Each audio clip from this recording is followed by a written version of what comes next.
श्रीपादराजम शरणं प्रपद्ये. अध्याय 13.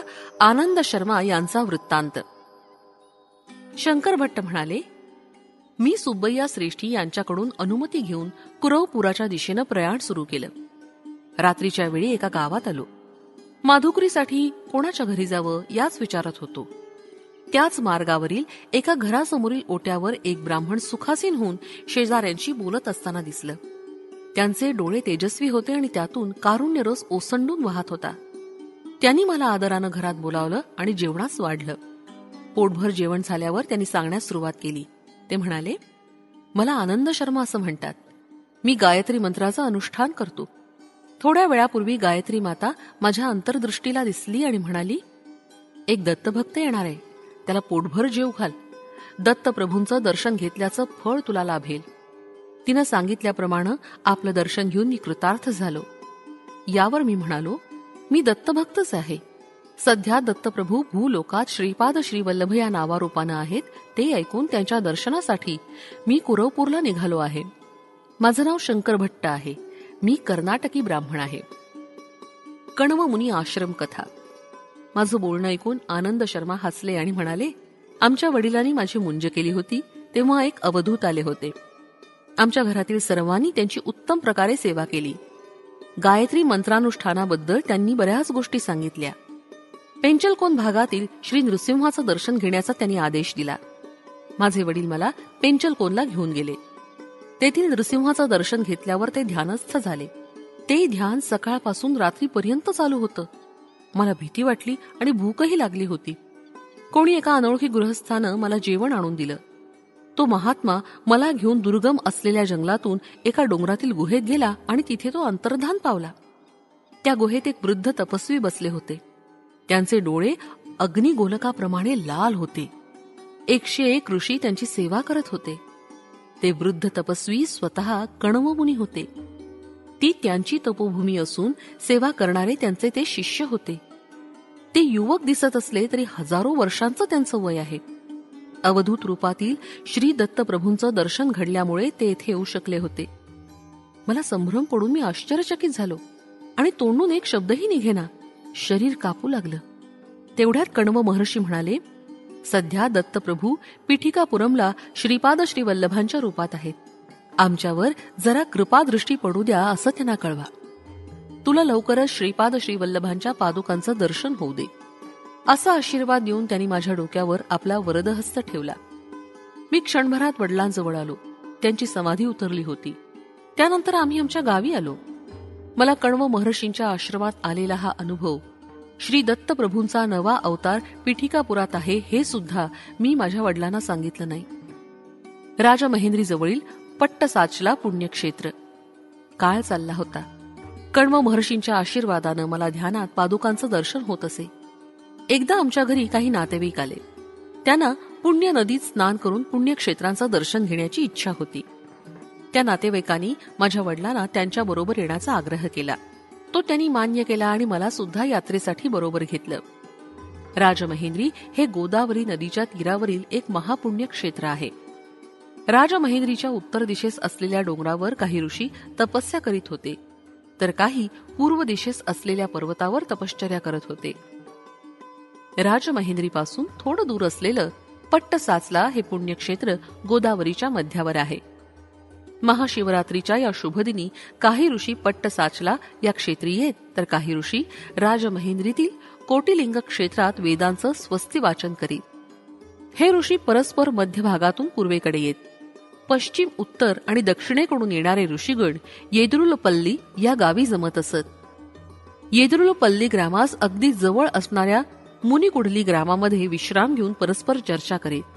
माझ्या भाग्यानं माझ्या वडिलांबरोबर मी मुनिकुडली ग्रामाचं दर्शन घेऊ शकलो. ही शेवटी श्री दत्तप्रभूंचीच लीला. कलियुगात श्री दत्तात्रेयांचं प्रथम अवतरण श्रीपाद श्रीवल्लभ. तिथे जमलेले ऋषीगण अत्यंत गहन असणारा वेदांत, योगशास्त्र, ज्योतिषशास्त्र यांवर चर्चा करत होते. या चर्चेत भाग घेणारे सर्व महर्षी मुक्तकंठानं श्रीपाद श्रीवल्लभ पिठिकापुरममध्ये अवतरित होऊन कलियुगातील पूर्ण प्रथम दत्तावतार आहेत असं घोषित करत होते. भौतिक स्वरूपात त्यांचं दर्शन घेण्यासाठी सोय नसणारे ध्यानाच्या प्रक्रियेतून त्यांच्या हृदयामध्ये दर्शन करत होते. हा अवतार अत्यंत शांतमय असून करुणारसानं परिपूर्ण आहे असं ते म्हणाले. माझे वडील मला पीठिकापुरमला घेऊन गेले. आमच्या बरोबर आलेले पंडितवृंद पादगयास तीर्थात स्नान करून कुक्कुटेश्वर मंदिरामधील विविध देवतांचं दर्शन घेऊन पूजा करून वेदांचं पठण करून श्री बापनाचार्यालूंच्या घरी जाण्यास निघाले. श्री बापनार्युलू श्री अप्पळराज शर्मा त्या पंडितवृंदांबरोबर वेद स्वस्ती वाचन करून आम्हाला भेटले. ते दृश्य अत्यंत मनोहारी होतं. असं दिव्य भव्य दृश्य पाहावयास मिळणं हे सुद्धा पूर्वजन्माचं सुकृतच. श्रीपाद प्रभूंचं दिव्य मंगल स्वरूप वर्णन. आम्हा सर्वांसाठी श्री बापनार्युलूंच्या घरी मेजवानीचा थाट केला होता. त्यावेळी श्रीपादांचं वय 5 वर्षाहून कमीच होतं.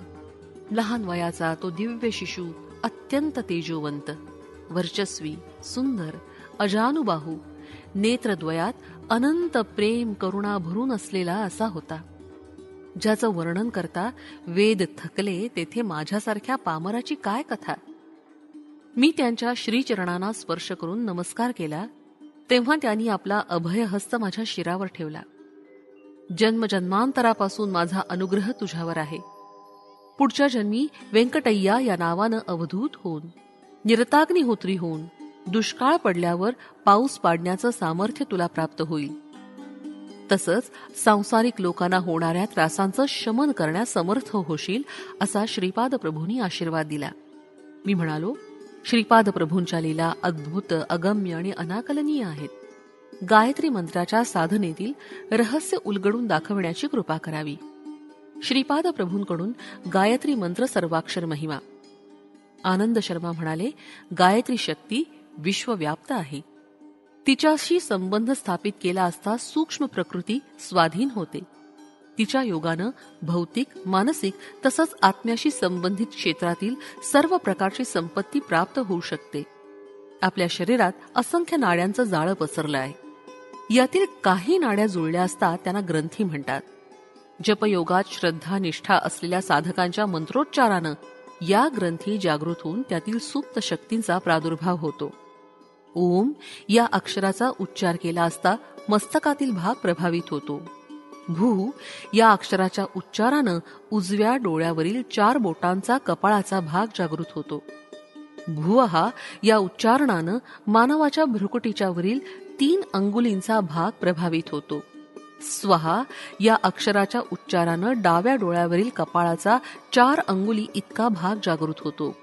तत् या उच्चारानं आज्ञाचक्रामध्ये असलेली तापिनी ग्रंथीतील सुप्त असलेली साफल्य शक्ती जागृत होते.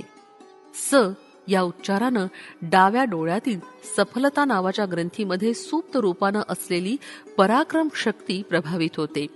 वीचं उच्चारण केलं असता डाव्या डोळ्यांमधील विश्व ग्रंथीमध्ये स्थित असलेली पालन शक्ती जागृत होते. तू या अक्षराच्या उच्चारणानं डाव्या कानात असलेल्या तुष्टी नावाच्या ग्रंथीतील मंगळकर शक्ती प्रभावित होते. रव या अक्षराच्या उच्चारानं उजव्या कानात स्थित असलेल्या वरदा ग्रंथीतील योग नावाची शक्ती सिद्ध होते. रे चा उच्चार केला असता नासिकेच्या मुळाशी स्थित असलेल्या रेवती ग्रंथीतील प्रेमशक्तीची जागृती होते. णीच्या उच्चारानं वरील ओठावर असलेल्या सूक्ष्म ग्रंथीतील सुप्त शक्ती धन संध्य जागृत होते. यम या अक्षराच्या उच्चारानं आपल्या खालच्या ओठावर असलेल्या ज्ञान ग्रंथीतील तेज शक्तीची सिद्धी होते. भ या अक्षर समुदायाच्या उच्चारणानं कंठात असलेल्या भग ग्रंथीतील रक्षणाशक्ती जागृत होते. ऋगोचा उच्चार केला असता कंठकूपात स्थित असलेल्या गोमती नावाच्या ग्रंथीतील बुद्धिशक्तीची सिद्धी होते. दे या उच्चारानं डाव्या छातीच्या वरच्या भागात असलेल्या देविका ग्रंथीतील दमनशक्ती प्रभावित होते. व चा उच्चार उजव्या छातीतील वरील भागात असलेल्या वराही ग्रंथीतील निष्ठा शक्तीची सिद्धी करतो. स्य याच्या उच्चारणानं पोटाच्या वरील बाजूस ज्या ठिकाणी बरगड्या जुळतात इथे सिंहिणी नावाची ग्रंथी असते. या ग्रंथीतील धारणा शक्ती प्रभावित होते. धी च्या उच्चारणानं यकृतात असलेल्या ध्यान ग्रंथीतील प्राणशक्ती सिद्ध होते. म या अक्षराच्या उच्चारानं आपल्या प्लिहामध्ये असलेल्या मर्यादा ग्रंथीतील संयम शक्तीची जागृती होते. ही च्या उच्चारानं नाभीतील स्फुट ग्रंथीतील तपोशक्ती सिद्ध होते.